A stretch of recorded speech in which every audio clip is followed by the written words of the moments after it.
गुरुद्वारा या की शमशान को, और चाहते हो घर के वो भगवान तुमसे खुश रहे, तो हंसाओ फिर किसी शादी शुदा।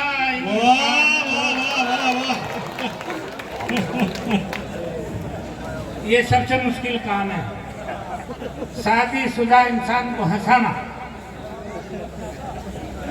हालांकि हमारे चेयरमैन साहब वहाब साहब शादीशुदा ही हैं,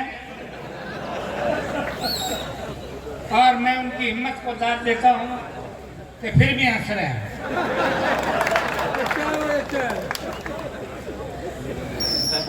और बहुत बहुत मुबारकबाद देने का मुझे आज अवसर मिला, इसलिए कि कई बार इन्होंने चुनाव लड़े और इस मुरादनगर शहर की शोभा बढ़ाई, और इस बार फिर इसलिए मुझे कहना पड़ता है ये कि सत्य की झूठ से जंग जारी रहेगी, सत्य से झूठ की जंग जारी रहेगी, और मोहब्बत ही नफरत पे। चेयरमैन साहब कहाँ बैठे? ये तुम्हें कैसे पता? इसका मतलब बात साहब आप भी मोहब्बत करते हैं हमारी तरह। ये उसी का परिणाम है कि पूरे शहर के आवाम को ये मोहब्बत करते हैं, तब ये रुतबा पाया है, तब ये रुतबा हासिल हुआ है, वरना मैं ही चेयरमैन होता यहाँ। अच्छा है।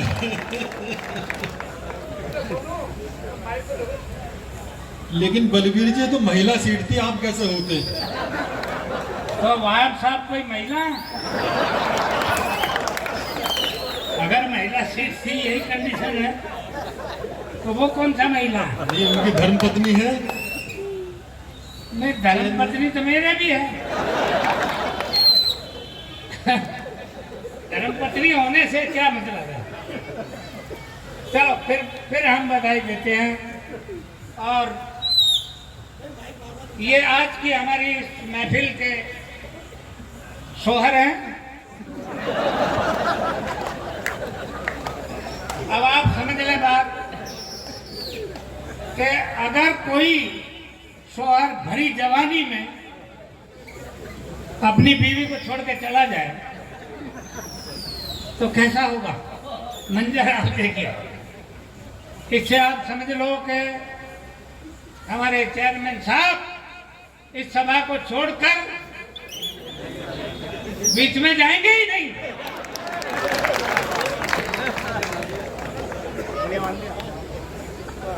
यानी एक एक शायर का कलाम सुनेंगे, और गारंटी है कि जब तक मुमताज नसीब नहीं पड़ेगी तब तक तो वो बिल्कुल नहीं जाएंगे। तब तक कोई भी नहीं जाएगा, आप और हम ही कहाँ जाएंगे? हाँ, ये तो मेरा परम सौभाग्य है कि मुमताज नसीब मेरे पास बैठी है और कहीं बैठी ही नहीं। लोग खामा बाबाओं को उनको देते हैं दोष कि तमाम ये बाबा, और उन्हें जेल भिजवा दिया बेचारों। इन्होंने महिलाओं ने भिजवाया ना, कोई हमने थोड़ी ना भिजवाया। इसलिए हम कहते हैं कि कौन बाबा, सुनना जरा, कौन बाबा किस महिला के घर गया था? सब महिलाएं बाबाओं के पास जाती हैं। भाई अच्छा से कराया, अच्छा व्यंग्य, वाह। इसलिए मुझे ये लिखना पड़ा। चेयरमैन साहब आपके लिए आपकी बात, अगर आपने ताली बजाई, अगर आपकी समझ में आएगी तो बजाओगे ही, अगर समझ में नहीं आई तो मैं समझूंगा आपके कोर्स की बात ही नहीं थी। और ये अगर आपने ताली बजा दी तो एक एक ताली बजे। मैं ठीक कर रहा हूँ सर? अब ताली बजाने लायक बात ही कहूंगा। आप देखो कि सत्य की झूठ से जंग जारी रहेगी और मोहब्बत ही नफरत पे भारी रहेगी। शरीरों पे शासन करे चाहे कोई, पर दिलों पर हुकूमत तुम्हारी रहेगी।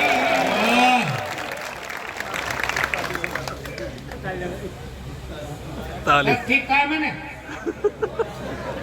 तुम्हें कैसे पता? ये तो साफ सिद्ध है।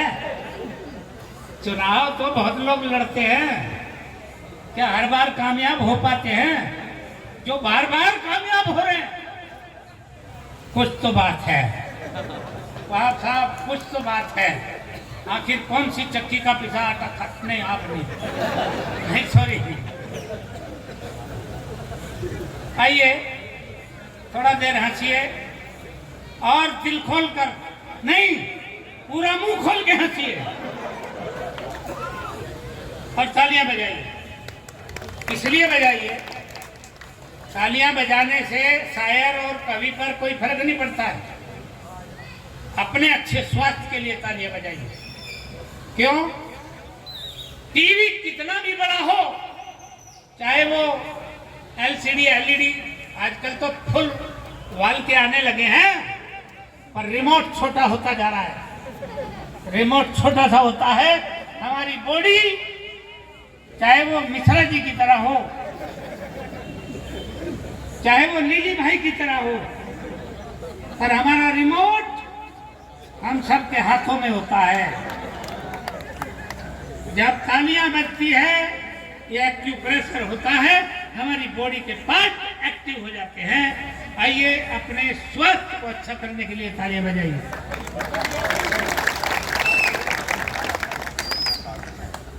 और यहां बजाइए, पूरा मुंह खोल के हंसिए। तुम्हारा कोई कुछ नहीं बिगाड़ सकता। मैं हूं ना, यहां मैं संभाल लूंगा। मगर यही काम अगर आपने यहां से हट के चौराहे पे कर दिया, मेरी कोई जिम्मेदारी नहीं। वहां आपके साथ कुछ भी हो सकता है। कुछ भी नहीं हुआ तो ये जरूर होगा, वहां खड़े होके हंसे और तालियां बजाई तो दो चार लोग जो देखेंगे वो कहेंगे, हम अगर हंस रहा, दांत फाड़ रहा, तालियां बजा रहा, खामा मूर्ख है। अगर कोई मूर्ख बोले तो बस बुरा नहीं मानना है। 5 मिनट बैठो और सोचो कि इस बेवकूफ को पता कैसे चला।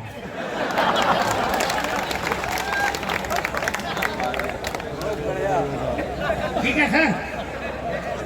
इसलिए बेफिक्री से हंसिए, तालियां बजाइए, अपने जीवन को सार्थक कीजिए, स्वास्थ्य को अच्छा कीजिए।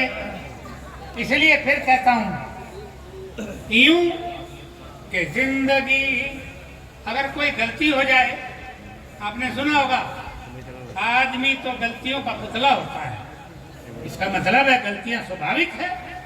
तो अगर गलतियां हो जाए तो क्या करना चाहिए? देखो मैंने 4 लाइन ऐसे कही है।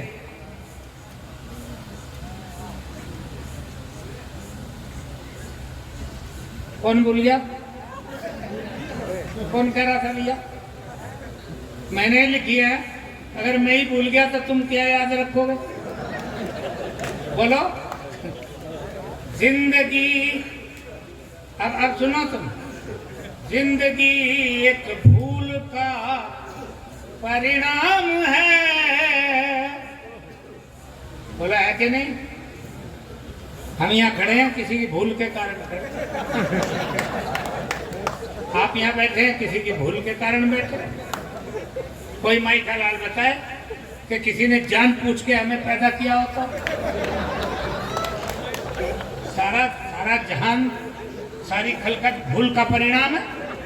मैंने वही लिखा है। कि जिंदगी एक भूल का परिणाम है, इसलिए होती सुबह और शाम है, इसलिए होती सुबह और। तुम्हें कैसे पता? मेरा तुम भी करते हो भूल? हाँ, भूल करो। इसलिए होती सुबह और शाम है, सृष्टि क्रम चलता रहे इसके लिए, सृष्टि क्रम चलता रहे इसके लिए, भूल करना भी जरूरी काम है, इसलिए लगे रहो मुन्ना भाई। भूल करना बहुत जरूरी काम है, लेकिन एक बात ध्यान रखना कि जब भी कोई भूल हो जाए, कोई गलती हो जाए, तो क्या करना है? 5 मिनट बैठो, बैठो और सोचो, और सोचो ये कि ये जो भूल हुई है ये किसके नाम लगानी है।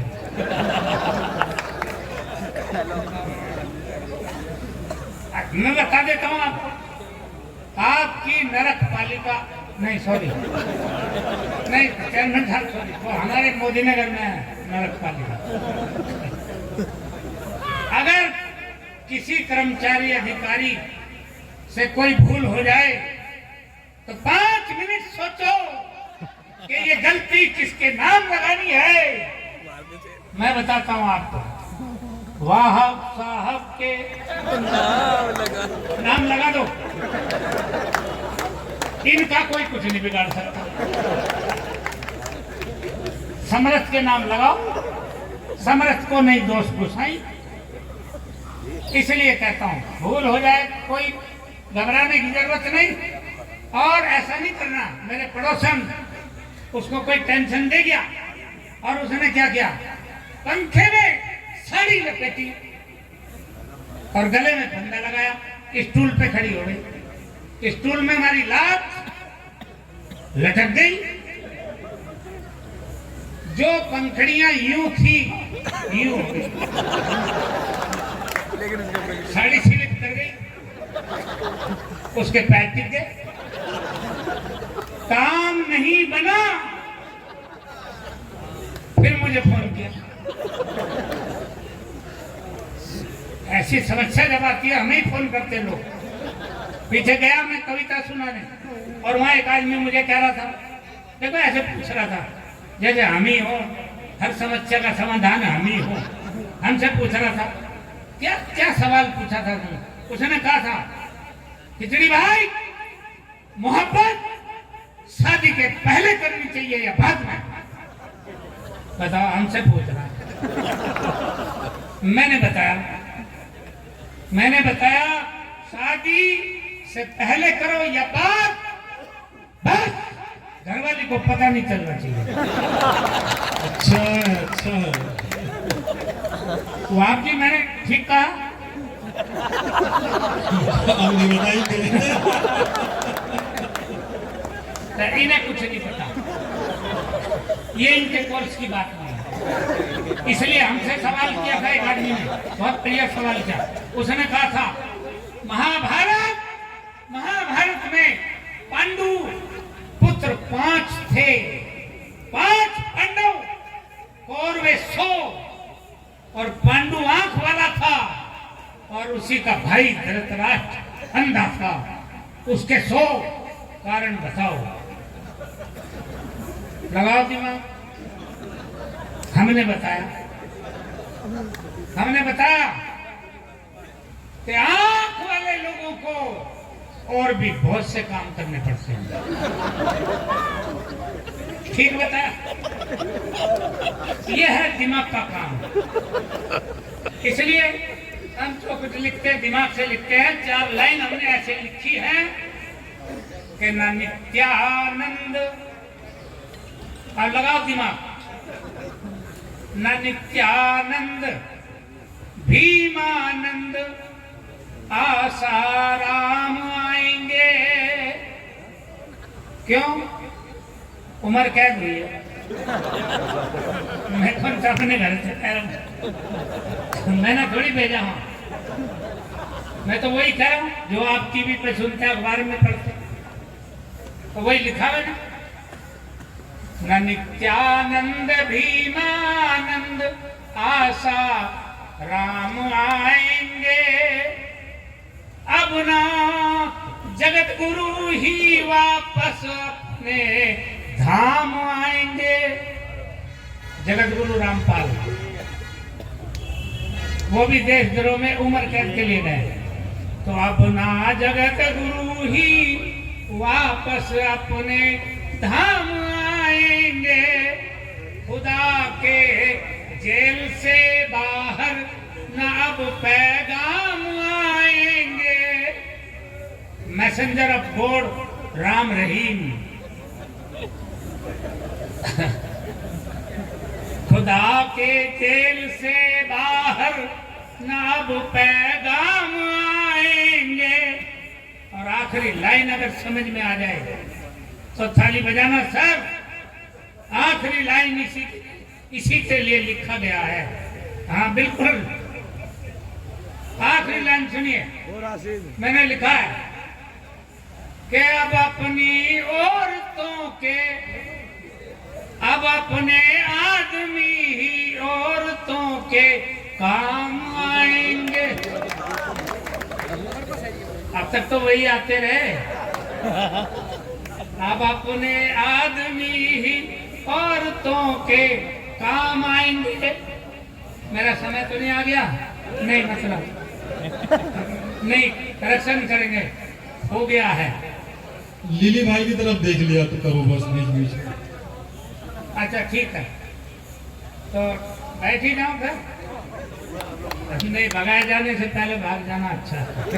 इसलिए निवेदन ये है कि जिंदा रहे तो फिर मिलेंगे। जोरदार तालियों के साथ।